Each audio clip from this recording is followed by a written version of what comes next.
This is your second time around. Welcome back. Thanks for having me. I enjoyed it last time. Looking forward to it today. Yeah, and we're doing something a little bit different now. We get to see kind of the grisly nature of ourselves in isolation, right? Yeah, exactly. I think I looked a little bit different when we did the podcast last time. I didn't have the facial hair, Right. but that Uh, was pre-pandemic, so it's pre-pandemic facial hair. you kind of got to roll with the look. It's post COVID chic, I think is what it's referred to. There you go. So you're coming from home, right? That's right. You're not in the office and This all is remote. my new remote setup here in my bedroom. So Nice. yeah, it's not quite as nice as your office, but my family has commandeered every other room in the house. That's the joy of having five of us all trying to work off of one Wi-Fi connection. So here's hoping our Wi-Fi holds up today. Yeah, and I think with my family, it was how do we get dad to the furthest most corner of the house? So let's build something where we can just isolate him there. I think that was more of the Probably a case. good move. Yeah. I'm known by my wife as a bit of a loud talker to go full Seinfeld on us here. I have no idea what you're talking about, Mike. Right. so so we're talking about lots of different things here on this podcast. We were originally going to talk more about innovation, but now we've got this big crisis that has hit us. And so let's kind of talk about that head on. And Sure. you know innovation is something that sometimes is a luxury for organizations. You have your typical problems that people feel that it may not be important or it doesn't get the funding. But since the outbreak of all this, I mean, the numbers are going to continue to go up. But I mean, we're looking at almost 2 million confirmed cases around the world. So it's not just the U.S., it's not just China, but this is a global thing. Yeah. In the U.S., I mean, we've had 500,000 people that we know about that has this. And so, when I look at this, it impacts everything. And so from a business perspective, let's think about all these industries that have been impacted, from travel to that includes airfare, rail, taxis, restaurants, schools. It's a new normal now. And, even, I saw in the press yesterday, AMC Theaters was saying that they may not come back from this, that they Right. might have to file for bankruptcy. So this Mhm. is a big deal. Now, I don't want this to be doom and gloom either, because I actually agree with the Chinese word for this. They call it the word for crisis in Chinese is Ouija. Probably just completely butchered the pronunciation, but what's really cool about that word is it's actually made up of two symbols. The first symbol meaning danger, and the second Mhm. symbol meaning opportunity. And so for you, when we think about this in that context, yeah, the proverbial crap has hit the fan. And everyone's working from home, everyone's business is impacted. Maybe talk to me a little bit about how you guys are dealing with this at Nationwide, your team from an innovation perspective. What's going on there? Yeah. So thanks for asking, Mike. I think that as I think about it, let me start first here in Ohio, because I know your audience is much broader than where you and I live. We both live here in Ohio. I know your audience is all over the country, all over the world. And here in Ohio, we're very fortunate to have a government leader like Mike DeWine, who has been out in front of this from the start. He's led the charge, has been very aggressive with his moves to flatten the curve here in our state. And our leadership here at Nationwide, we've been very fortunate that they've been right with him every step along the way with that. We've moved very aggressively to work from home. About 95% of our company is work from home right now, maybe even higher than that at this point. And as a result of that, we have about 1/10 of 1% of our company currently reporting cases. The number is very, very small. And we're very, very fortunate. And for a company of 30,000 employees, that's a big deal. That's huge. We're very happy with that. Very, very excited by that. And We also have no reported cases of transmission from employee to employee, which is the big thing about flattening the curve, right? By getting us all away from each other, it is eliminating that transfer from one individual to the next. And so we've seen it be effective here with us at Nationwide. We've done our part to do that. And so I think that's a really important piece of what's been going on. From a standpoint of our technology team here at Nationwide, let me just give some props to those folks, even beyond my team. The technology team here at Nationwide has been absolutely incredible, and I know companies around the world, the technology teams, particularly the infrastructure and operations teams, have all been facing these challenges together. But I know here at Nationwide, I can talk to that a little bit. We had a very heavy in-person culture. We were very, very face to face, very, very in office. We didn't do work from home.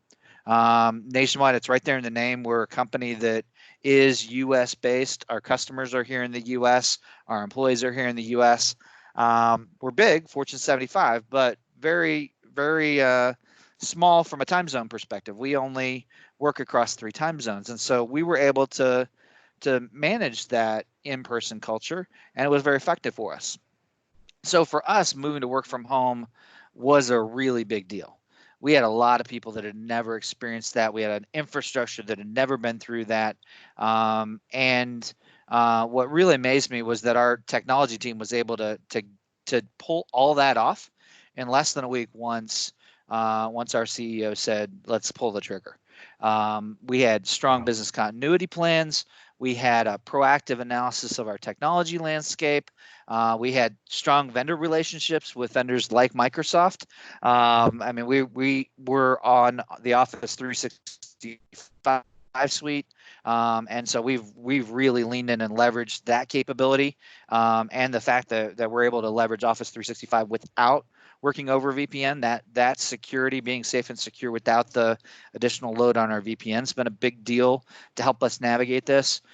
We were able to make some aggressive purchasing decisions before we had to make the big move, and potentially in front of some of the other companies out there regarding our VPN capacity, regarding our video conferencing capability, and regarding something as simple as laptops and headsets, right? We had 10,000 call center reps that all worked in the office on physical desktop PCs. None of them had laptops. So we had to come up with 10,000 laptops and headsets for folks across our country on 2 weeks notice, basically. We started really looking at what the size and magnitude of this problem was going to be, and we had about 2 weeks notice to try and figure all that out. No idea how the team did it, but our Nationwide technology team managed to get all those people the equipment they need to be able to perform their jobs and to continue to provide extraordinary care for all of our members, which I'm really, really proud of. Proud to be a part of that team. Wow. I mean, that's amazing. I mean, you and I, through, whether it be through Nationwide for you or me and Microsoft talking with other customers, I mean, what you're describing is really, really unique. To be able to turn on a dime and to be able to get hardware provisioned, adjust to this new way of working remotely. I mean, major kudos to you guys. Yeah, and like I say, it is a major kudos to the infrastructure teams, the operations teams that are on the front lines dealing with this stuff on the day-to-day basis. But it's also major kudos to the architecture teams that built architectures for our company that could help us when this situation arose. The fact that we had architected our landscape to be prepared for this, that's a big part of what enabled us to make this shift. It was also those architects that really kind of leaned into the analysis to figure out where were we going to have problems, where did we need to pay a lot of extra attention to now versus where do we think we're in good shape, we can handle things over here, right? Yeah. One of the things, and we'll talk a little bit about impact to our lines of business later, but one of the things you would think as an insurance company, right, is that maybe with everybody work from home, auto insurance claims are going down because nobody's out driving, nobody's out interacting with each other. Calls are going to go down. Well, yes, but we're a diverse business. We have a financial services business, and so we have people going crazy from a standpoint of their retirement plans just took a 30% Mm, hit on the stock market. So they're yep. calling up nationwide to talk to financial advisors to get help to understand what do I do? How do I handle this? And so that diversity of our business allowed us to navigate and manage through that because part of our business, the calls were down, part of our business, the calls were up. So we're able to kind of shift resources, capacity, and all these things to different areas to be able to navigate all that. So, you talk about kind of this fast turnaround, getting all this infrastructure going so quickly, which is a huge accomplishment. Um, was there anything that surprised you outside of the speed in which you guys were able to react? Were there any challenges or things that you're just like, huh, wow, I didn't really think about that? Were there some of those aha moments as you went through this process? Well, yeah, I mean, one of the biggest ahas for me was um, how well the video conferencing capabilities stood up to this change, Mm, right? I looked at it and said, okay, well we're going to move into this shift. We're all going to be work from home, but so is everybody else in the country and to some extent everybody else on the planet. yeah. Um, there's going to be some glitches there, right? But when I look at Skype, and which is our primary video conferencing tool here at Nationwide, it's been seamless. I mean, Mm, it was able to handle the load with next to no issues whatsoever. So the idea that Skype and Teams and to a lesser extent Zoom or WebEx or whatever, all these video conferencing tools have just stood up far better than I thought they would. There's been some other things. One of the things for me that I hadn't really thought about, and again, we'll talk a little bit about it in some of the other conversations we'll have throughout the podcast, but I have 9 folks that work for me. 3 of them have small kids. And so one of the big shifts with this change at the individual level is not only do they have to figure out how to navigate the work from home aspect of this and fundamentally changing everything about their job, they are now also daycare providers or hmm school teachers or whatever else it might be. So they're having to do 2 full-time jobs, and it really gives me a great appreciation for the work that our teachers do, our daycare providers do on a day-to-day basis, and it gives me a great appreciation for those folks that have to struggle with that, that have to try to balance that, and so just helping make sure that they understand family comes first. The work will be there out the other side of this, but you got to take care of your family before you do that. Yeah, I mean, it does really kind of bubble up to the surface that at the end of the day, we're all people and we've got Yeah. families, and this is a very stressful time, and there's multiple needs on and things that we have to do. And someone with 3 kids under the age of 11, I know full well it's my morning routine has completely changed. I'm really great at math and science and history. So guess who's the teacher? Yep. Um, and so just being able to be flexible with your day, and as you know, Mike, I mean, I've been working from home for I don't know 10 years. I Right. think about 10 years now, and so it's easier for me because I know how to slice and dice my day. I know that if I'm away for a couple hours here, I can make it up, when the kids go to bed, 9, 10, 11 o'clock.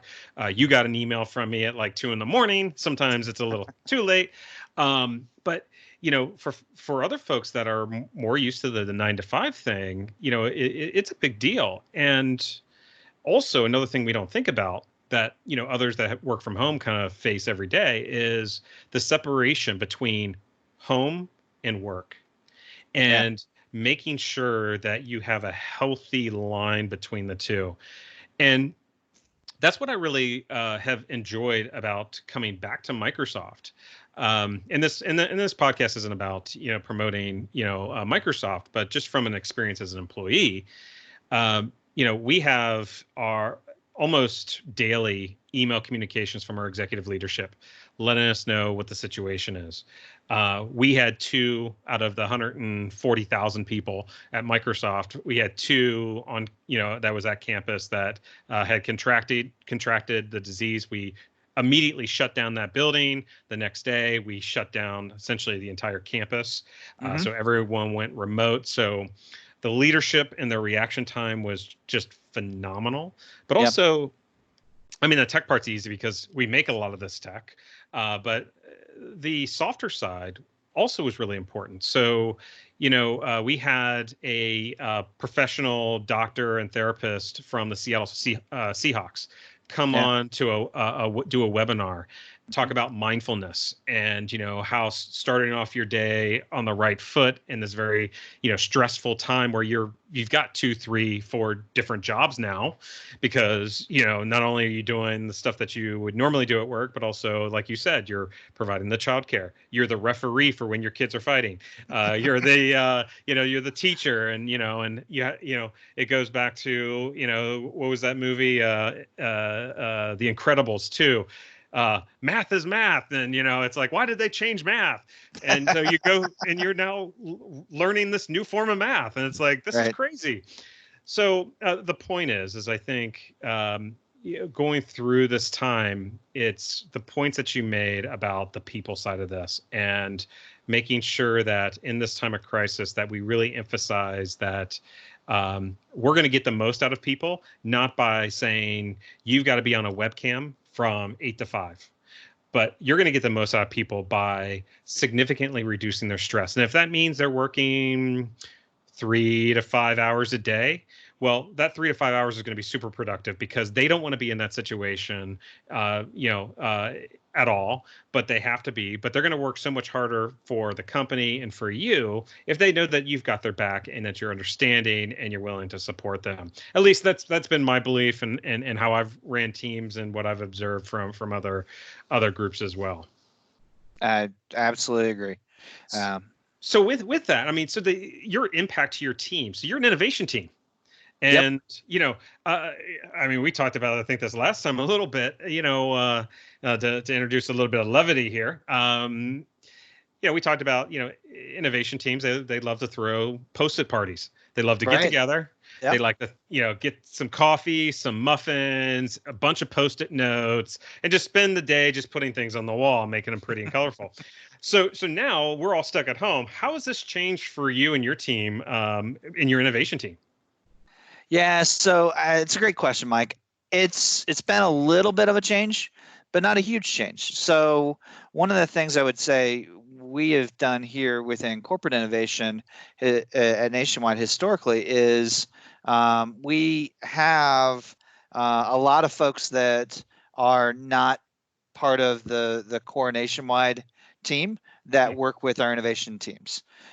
So we have experts who do user research. We have experts who do business modeling and other things like that work with our teams. And so our teams have been really pushing the envelope when it comes to leveraging technology to provide remote capabilities, because those teams inevitably have to be remote. And so the day-to-day workings, we've got some of the tools, we've been able to lean into those tools and really leverage them a lot more than we have before. We have a tool that we leverage called Miro that allows us to do Post-it parties. Nice. So it is actually designed to do exactly that. So we leverage that quite a bit. We have been leaning heavily into leveraging the chat capability on Teams. And it's tools like that we've been able to take advantage of. Now, it does change the way that we do some of the work that we do. So when we think about user research, for example, when we go out and we talk to people, part of the learning is coming from actually watching the body language, watching how people react to the conversation. Right? It's not just about what they say with their mouth; it's about what they say with their body too. Now with that, are you requiring that everyone now have a webcam and they're visible from a webcam perspective?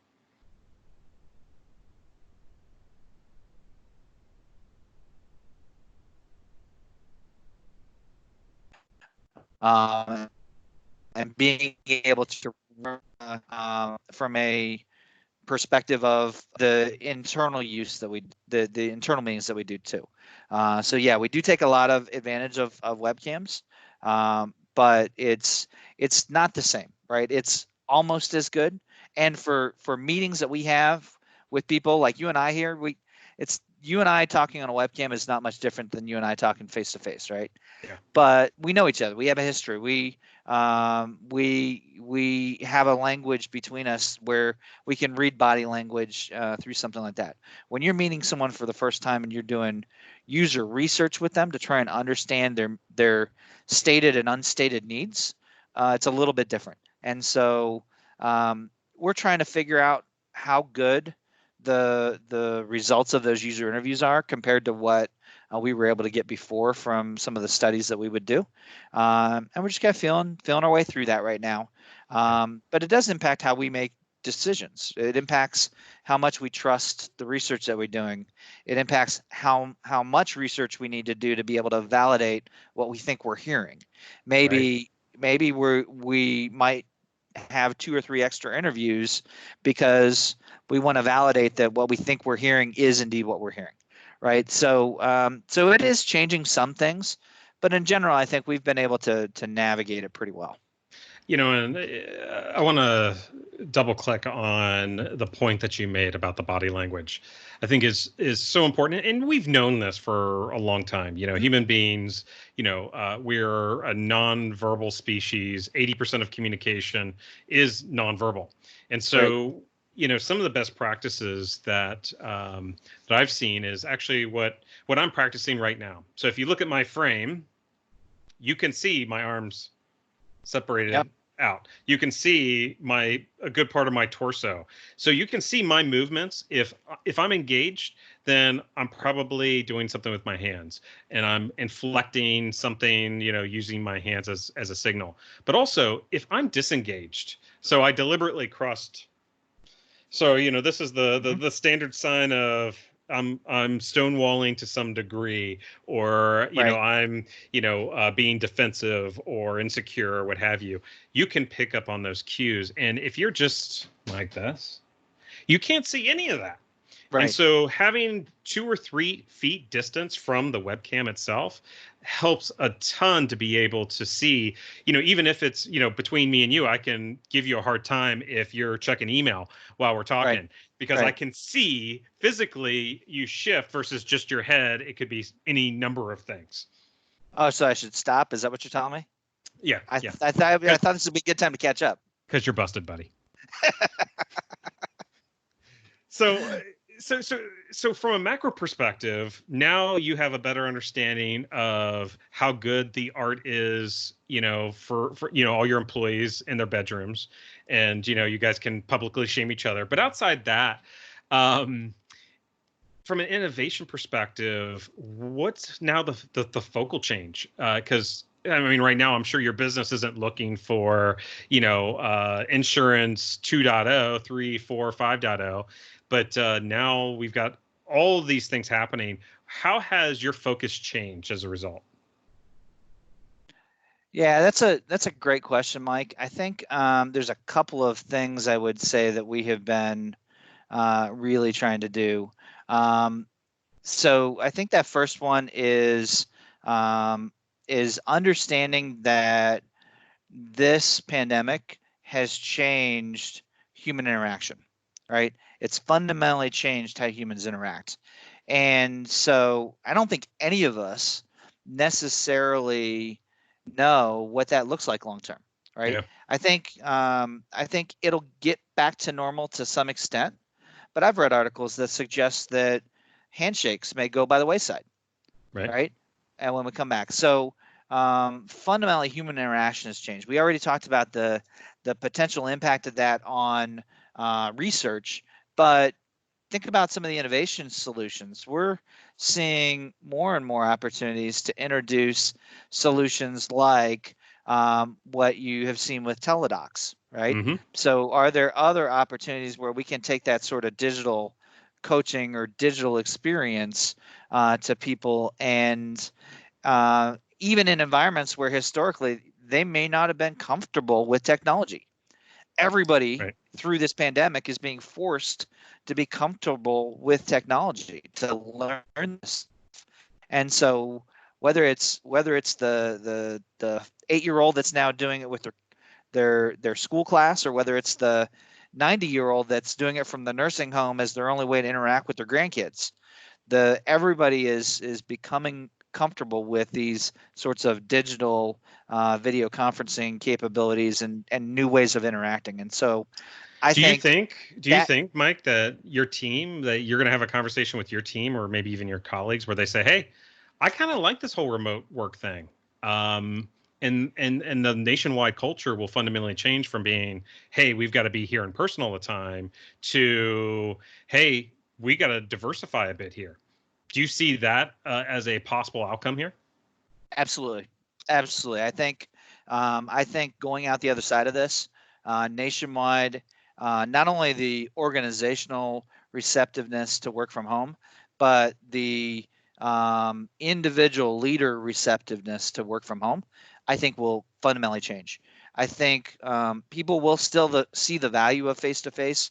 People will want to come back and get back into the office, but I think that people will understand that if you need to work from home for a few days, that's okay. Right. That you can be effective. There are ways for us to be effective in a work from home environment. I think that I don't know about most companies. I know at Nationwide, because we were such a heavy in office culture, when someone had to be in a meeting as the only remote individual, that was a tough meeting for them, Mm, because the people in the room didn't think about them. They didn't think about them being remote. They didn't think about engaging them and interacting with them and pulling them into the conversation. I think that'll change. I think when we go back into the office, people will be much more aware of and cognizant of people that are remote, and will be much more welcoming to those folks and bringing them into the conversation. So I do think there'll be a yeah. lot of changes when we go back. And it makes me think of as well, what the ratio will be of employees wanting to work from home and to the ratio of spouses wanting their significant others to go to work, what that will actually look like.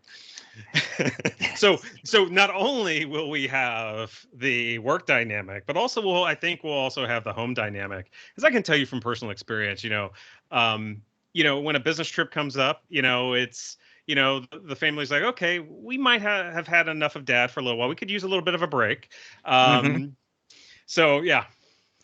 Yes, I have heard a few people say things like there's two things that are going to go up dramatically coming out the other side of this pandemic. One is going to be the divorce rate. The others is going to be the baby boom. Oh, I'm going to And add a third one, the yeah. alcohol consumption. Oh, So yeah. So there's already a stat, believe it or not, Americans are drinking 55% more now than ever before. Yep. Yep. And Guilty. here in Ohio, I mean, we're in the digital era.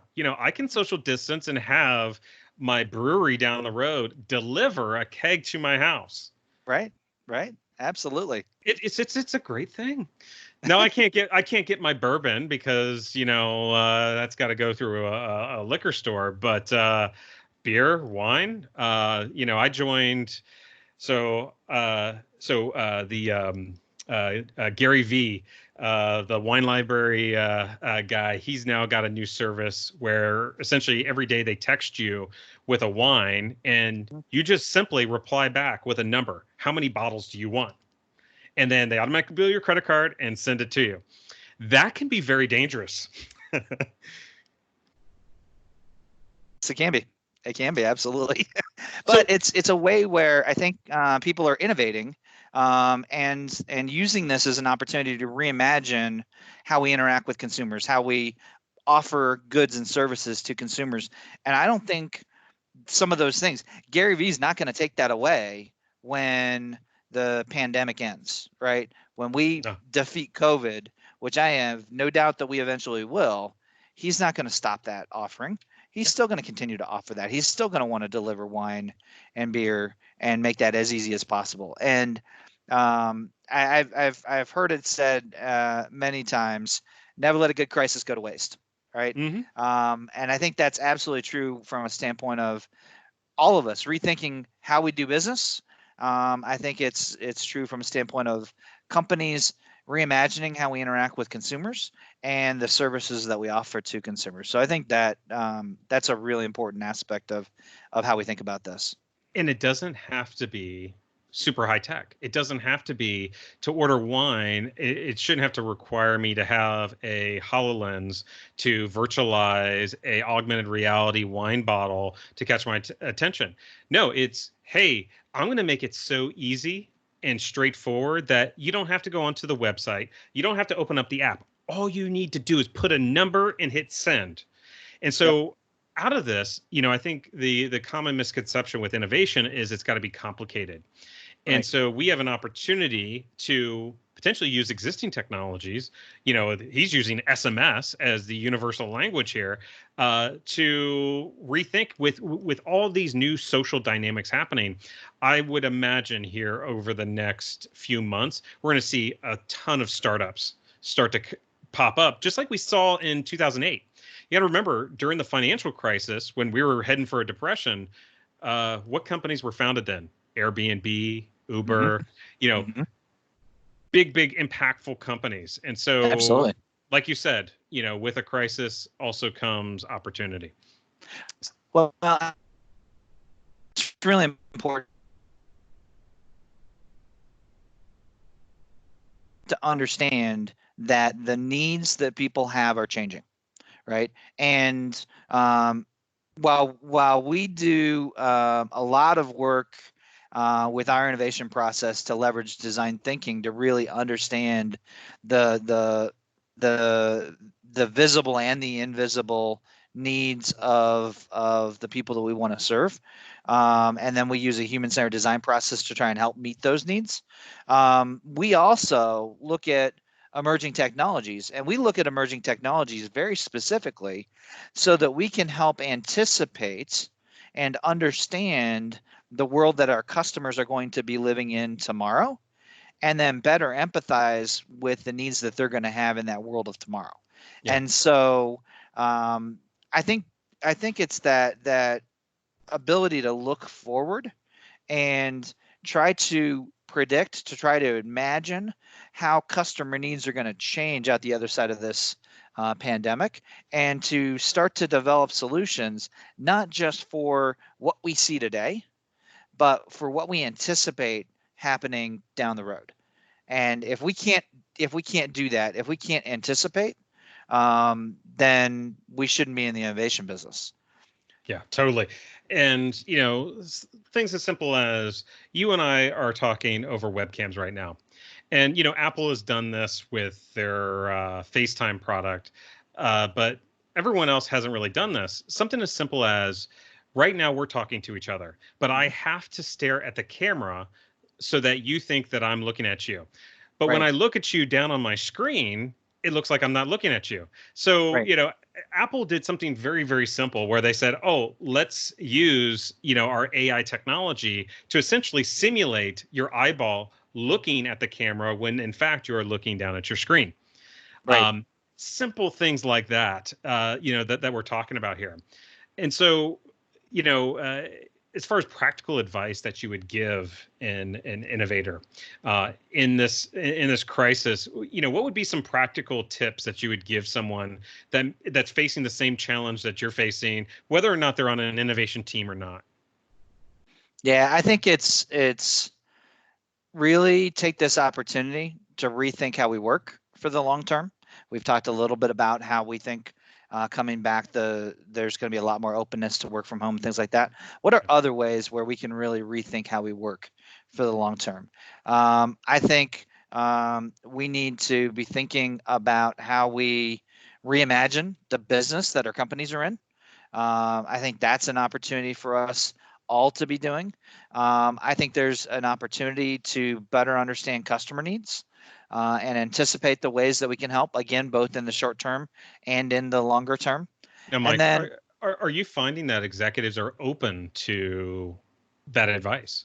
So, and you don't have to speak directly to your executives at Nationwide, but do you think, while it is best practice that we say, hey, you need to take this time to do these things, are our executives, are they in a state of fear and anxiety and they don't want to do anything? Or do you feel like we see evidence that people are kind of opening up and saying, yes, I want to embrace this change? yeah, I think it really depends on the individual. I think there's a lot of both, right? I Yeah. think there are people that look at the world and they can't imagine what things look like 3 months from now, much less 3 years from now, because of everything that's going on, right? They can't even imagine what's going to look like 3 weeks from now, maybe, Oh, yeah. right?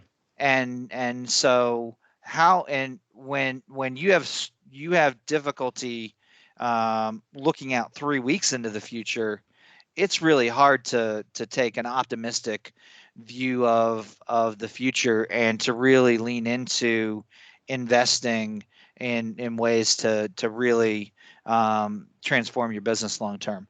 But I think it's critically important. And I think that's what makes true leaders leaders Yeah. is that ability to not only manage the challenges of today, but to identify and really lean into the opportunities of tomorrow, You right? know, I, And so, I couldn't agree with you more. And I think you're absolutely right. It is a people thing. And, everyone's going to have their own barometer of how comfortable or uncomfortable they are with change. But one thing that has surprised me, though, is of the clients that I've worked with here over the past couple of weeks is the sentiment has been very, very positive. It has been less about what is happening to me, but more about how can I impact the outcome. And I think a lot of this is due to just the very real material impacts that it's having to people. Whether obviously I can't name names, but whether it's a large retailer that essentially their executive team has met with our executive team and has said, hey, let's use this time to come up with creative solutions. Or it's the discussions I've had with folks in the pharma space where they say, look, we can't do much about the supply chain issues now because it's happening and it's we too can't late. Yep. change it.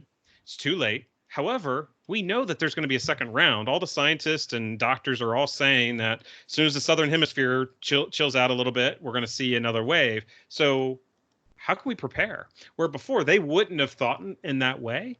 I'm noticing, and maybe it's just the people that I'm talking to, Mm-hmm. but it definitely seems like there is this air of innovation thinking, open thinking that this crisis has opened up. Even companies like GE that are now making masks and respirators, Ford, etc.